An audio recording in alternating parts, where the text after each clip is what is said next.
Hello everyone दोस्तों, मैं अरुण शर्मा। आप देख रहे हैं 10 सोच। दोस्तों छोटी बात करने वाले हैं मध्य प्रदेश की राजनीति के बारे में कि दिग्गजों के दिग्गज कमलनाथ का अंत का देखा जाए तो राजनीतिक करियर का अंत कैसे हुआ, इस वीडियो में बात करने वाले हैं। अगर आप चैनल पहली बार हैं, जुड़ सकते हैं, सारी वीडियो को देखते हैं। दोस्तों बात करते हैं कमलनाथ के बारे में कि इंदिरा गांधी जिनको अपना पुत्र मानती थी और राजीव गांधी इनको अपना भाई मानते थे, और कमलनाथ की राजनीति में जितना बड़ा कद उनका कांग्रेस पार्टी ने दिया, शायद इतना बड़ा कद और मध्य प्रदेश राजनीति में किसी के पास नहीं था। पर कांग्रेस में वो जीवन भर बिता गए। पर आने वाले 2024 में जिस तरीके से उनका पतन हुआ और कांग्रेस की लुटिया डुबो दी, यहाँ तक कि मध्य प्रदेश में एक सीट कांग्रेस नहीं ला पाई, और जिसके चलते कमलनाथ की राजनीति का अंत बहुत बुरी तरीके से हुआ।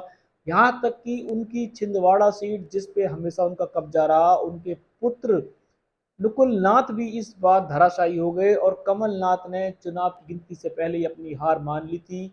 कमलनाथ जैसे दिग्गज नेता का इतना बुरा समीकरण किस तरीके से हुआ, इस मुद्दे में बात करने वाले हैं।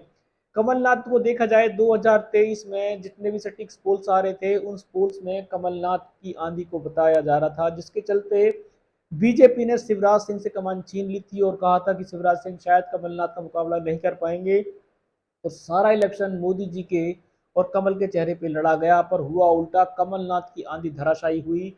कमलनाथ की 2023 में बहुत बुरी हार हुई, पर उन्होंने देखा कि अब बीजेपी में शायद उनके अच्छे दिन आ सकते हैं, और उन्होंने तुरंत कांग्रेस पार्टी को चूना लगाने की तैयारी कर ली। और रातों रात जिस तरीके से कमलनाथ पे हार का टिकरा फोड़ा गया, उनका सारा पद जीतू पटवारी को दे दिया गया, जिससे कमलनाथ ने अपनी बेइज्जती समझी, और उस बेइज्जती का बदला उन्होंने कांग्रेस से लेने के लिए 10 से 15 विधायक लेकर वो दिल्ली पहुंच गए और बीजेपी ज्वाइन करने का प्लान बना लिया। पर बीजेपी में अंदरूनी बगावत जाग गई। कैलाश विजयवर्गीय ने, ज्योतिराज सिंधिया ने कड़े तेवर बीजेपी को दिखा दिए थे कि अगर बीजेपी इनको लेगी तो वो शायद बीजेपी की राजनीति को बाय बाय कर देंगे, जिसके चलते कमलनाथ की राजनीति को बीजेपी में एंट्री पे रोक लगा दी गई, और कमलनाथ ना इधर के रहे ना उधर के रहे।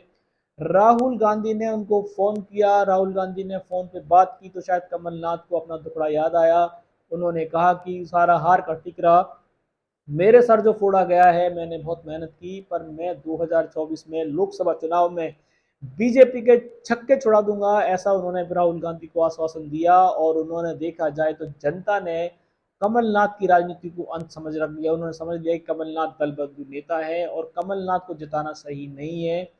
कमलनाथ ने देखा जाए तो अपने पुत्र को छिंदवाड़ा सीट से उतारने की पूरी कोशिश की, गली गली प्रचार किया, पर वो कहते हैं कि बीजेपी के नेता कमलनाथ ने अंदरूनी बगावत जारी थी और उन्होंने कांग्रेस का सुपड़ा साफ करने का प्लान बना रखा था। दिग्विजय सिंह जैसे नेता भी अपनी सीट बचाने में नाकामयाब रहे। मध्य प्रदेश में जिस तरीके से कांग्रेस का सूर्य अस्त हो चुका है, जिस तरीके से कमलनाथ जैसे नेता का अस्त होना एक अपने आप में सवाल है कि उन्होंने ये जानबूझ के किया है या बीजेपी को उन्होंने बढ़त दिलाई है। क्योंकि मध्य प्रदेश में जीतू पटवारी ने काफी मेहनत की, कांग्रेस नेताओं ने अब अपने खुल खुल के बयान आ रहे हैं कि सारा जो हार का टिकरा है ये कमलनाथ के चलते हुआ है। कमलनाथ कांग्रेस के हिंदूवादी बात से, बहुत सारी बातों से विचार नहीं खा रहे थे। राम के मंदिर में ना जाना, बहुत सारे जो विचार थे कांग्रेस पार्टी उनको गलत बोलती थी, जिससे कमलनाथ ने अपना विचार अलग कर लिया और वो बीजेपी से मेल खा रहे थे, पर बीजेपी ने उनकी एंट्री रोक दी। तो उन्होंने सोचा कि अब कांग्रेस को जिताना तो बेवकूफ़ी है। ऐसा बताते हैं, अब कितना सही है कितना गलत है, पर कमलनाथ अगर छिंदवाड़ा सीट नहीं बचा सकते हैं तो इस बार उन पर सवाल उठने लाजमी है।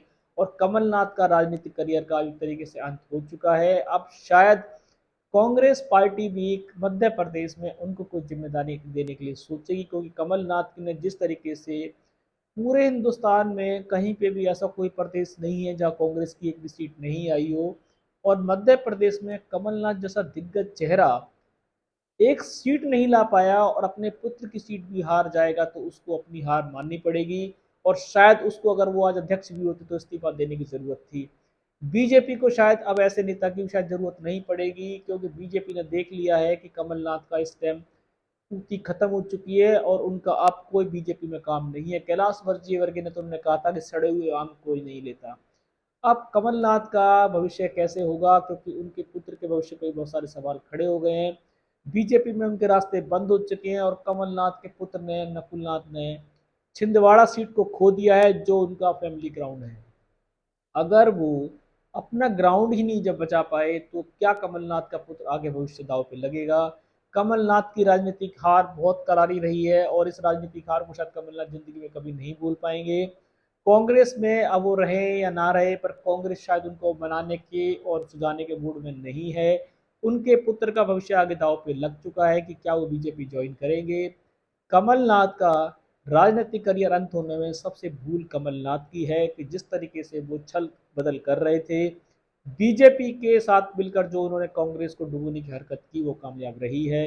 अब आगामी समय कमलनाथ का राजनीतिक कैसा गुजरेगा, क्या वो संन्यास लेंगे या राजनीति से दूरी को दूरी बना लेंगे और पुत्र को क्या करवाएंगे ये तो जान सकते हैं, पर कमलनाथ के जैसे दिग्गज नेता के चलते मध्य प्रदेश में कांग्रेस की एक सीट न आना कांग्रेस पे सवाल खड़े करता है। और राजनीतिक देखा जाए तो इतनी करारी हार कांग्रेस की किसी प्रदेश में नहीं हुई है, इसका समझ चलते हैं कि कमलनाथ ने शायद जोर आजमाइश नहीं की और कांग्रेस डूबती रही और कमलनाथ ताली बजाते रहे, ऐसा जनता बता रही है। इसमें बीजेपी के नेताओं के ही बयान आ रहे हैं, तो साफ कहते हैं कमलनाथ ने बीजेपी को जिताया है, ना कि कांग्रेस को जिताया है। अब कमलनाथ ही जाने कि उन्होंने किस तरीके के अपने विचार रखे हैं और अपने पुत्र को भी हरवाना कौन से अकलमंदी काम था।